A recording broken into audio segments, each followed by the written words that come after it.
This is a Sports Catastrophe production. Hey there, hi there, ho there, it's Jeff Cutter Diamond. Welcome you to another Sports Catastrophe Birthday Boy. And the birthday boy for today, August the 5th, is a Toronto Blue Jays player. Yeah, he's not really as great as a Toronto, as, as a Blue Jay than you think. But he started his MLB career as a member of the Jays. He would move on to Boston, Tampa, Pittsburgh, the Yankees, Atlanta, and Arizona, playing either third base, first base, left field, or right field. He was the Rookie of the Year for the Blue Jays, making him the second Blue Jay to do so after Alfredo Griffith. His name is Eric Hinske, who is 47 years old.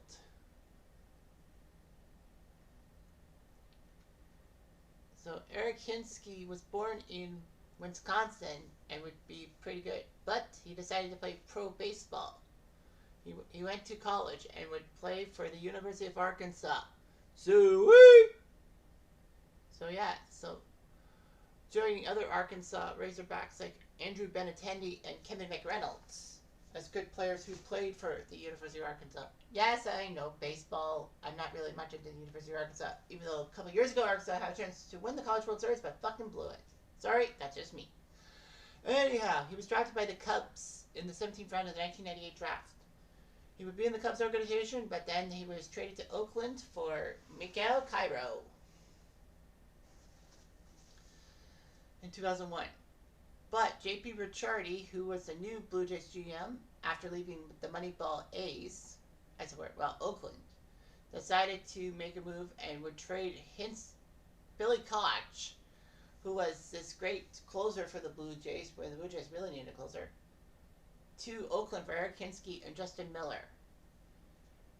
JP wanted to bring youth and vitality to the team.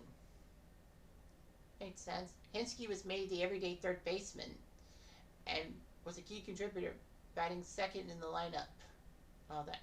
His defense wasn't really the greatest. He led all AL third basemen in errors with 22. But the bat was huge. 24 home runs, 84 RBIs, and scoring 99 runs. But you know what? Ain't one.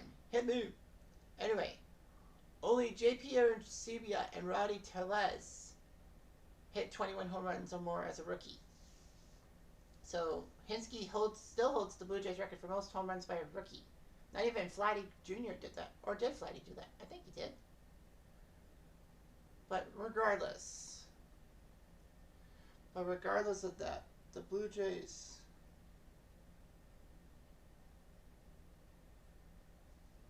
needed some work.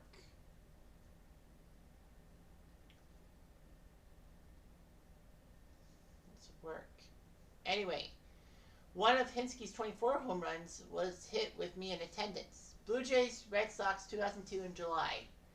Pedro Martinez was starting for the Red Sox. He was okay. The Blue Jays kind of did knock him around. Blue Jays were up 5-3 in the ninth when, that's what, Boston tied it on a Bill Miller home run to tie the game at 5, and then Hinske led off the ninth, home run, game over. But regardless, he won the Rookie of the Year, so that's all that matters. All that. Anyway, Hinske was given a 5-year, $14 million contract for 2003. Unfortunately, Hinske would not play up to his contract. He would have a broken hamate bone in his right hand. He had a fracture. He would only bat .243 with 12 home runs, 63 RBIs. Despite that, he did finish 5th in the American League with 45 doubles. Hinske fumbled again the next year, only having 15 home runs, 69 RBIs. But, he led all third basemen in fielding percentage. That's good. The Blue Jays would make a couple of key moves, getting Canadian Corey Koski and then Shea Hildebrand to play in the 2005 season. Hinske would be moved to first base after Delgado left. Ugh. He did well in the first 8 games, getting 13 RBIs, which was good. April looked pretty promising. Unfortunately, though, he would finish with a .262 average with 15 home runs, 8 RBIs. After the Blue Jays went again to make Massachusetts pickups, when they got Lyle Overbay and Troy Gloss, Hinske couldn't play first or third because, there was little room for him. So he was shifted to right field to platoon with Alex Rios. But Rios won that spot.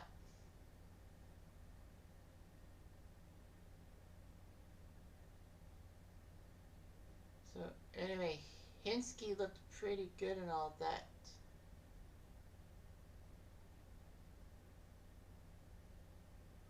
With Shea Hildebrand leaving the team, Hinske was a little outspoken. Unfortunately, the Blue Jays decided to trade him to Boston in late 2006. His versatility helped the Red Sox out. And Hinske did decently and all that. Even though he batted 204 for the Red Sox in 115 games in the 2007 season, it was the season that Hinske and the Red Sox won the World Series, so he got a World Series ring. Blue Jay fans must have been like, fuck. Anyway, he was signed to a minor league deal with Tampa to try for spring training. Fortunately for him, he impressed enough that he got to be put on the 40-man roster and was the opening day right fielder.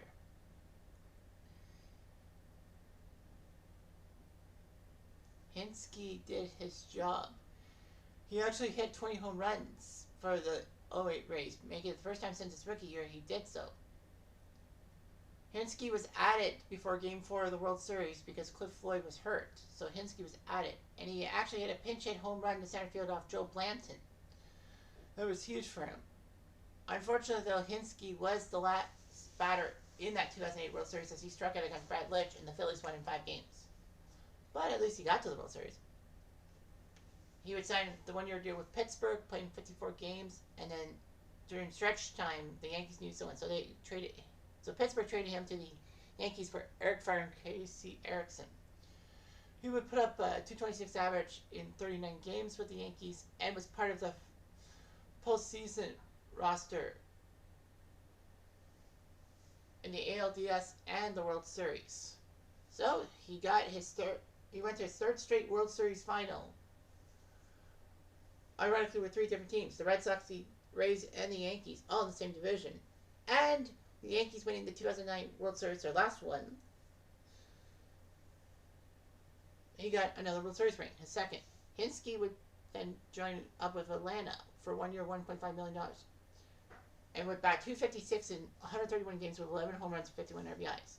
The funny thing is, he was back to the playoffs, and everyone thought, oh my gosh, he's going to another World Series. Sadly, though, the Braves would lose the NLDS to the Giants in 4 games. Fortunately, though, Atlanta would re-sign him to a 1-year deal. He did quite well in all that. He played a few more years with Atlanta, not getting to the World Series, and then he went to Arizona to sign with them. But after June 2013, he left Arizona, and his career ended. Hinske would become a scout for the Yankees and convinced Brian McCann to sign with the Yankees as catcher. After being a Yankee scout, Hinske was hired by the Cubs to be their first base coach in 2013. Then he went up to assistant hitting coach, and because of that, he got a World Series ring when the Cubs won the World Series against the Tribe in 7 games. The Angels would hire him to be their hitting coach, but after 1 year, he was gone. Arizona, for a few years, had him as assistant hitting coach, and the Mets made him their team's assistant hitting coach for 2023. But we don't know how long that'll be because, it's the Mets. So, anyway, he and his wife have 2 daughters and a son. Hinske loves metal music and all that. But yeah, you can't get mad. I mean, Hinske did his best for the Blue Jays, and, he fell off a little bit, but injuries hurt him, and you know what? Maybe he was overrated as a Rookie of the Year? No, I don't think so. He helped out, and hey, he gave me one of only a handful of walk-off wins I've watched live. So, what's there not to like? Anyway, I'm Jeff Diamond. I do.